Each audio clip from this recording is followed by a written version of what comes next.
লক্ষ্মীপুরের রায়পুরে দীর্ঘ ৩৫ বছর ধরে চলমান একটি জমি সংক্রান্ত মামলার রায় শেষে আদালতের নির্দেশে উচ্ছেদ অভিযান চালিয়েছে প্রশাসন। ১৩ অক্টোবর সোমবার সকাল থেকে রায়পুর উপজেলার ১০ নম্বর ইউনিয়নের ৯ নম্বর ওয়ার্ডে ভবন ভাঙার কাজ শুরু করে প্রশাসন।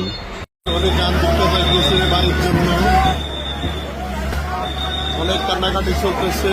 আজকে ম্যাজিস্ট্রেট কোর্ট থেকে লোক এসেছে, সরকারি লোক, তো বাড়িটা ভেঙেই ফেলবে। এভাবে আজকে প্রায় ১০-১৫টা বাড়ি ভাঙা হবে।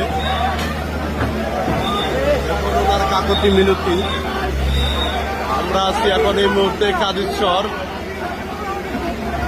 ১০ নম্বর ইউনিয়ন।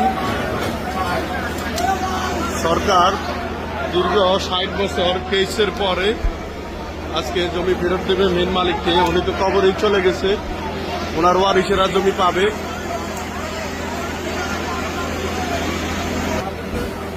যিনি জমির মালিক উনি তো কবরেই চলে গেছে। বাড়িটা ভাঙার জন্য দিচ্ছে না।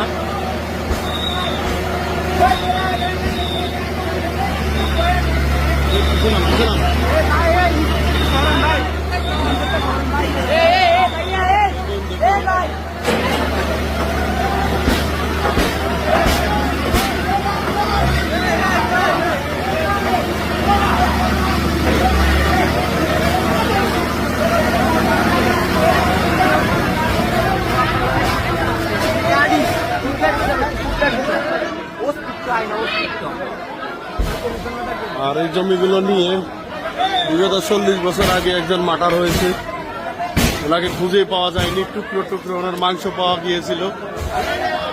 আজকে ৪০ বছর পর সরকার রায় দিয়েছে। সরকারকে ধন্যবাদ জানাচ্ছি। ৫০০ শতক জমি ফিরিয়ে দিচ্ছে জমির মালিককে।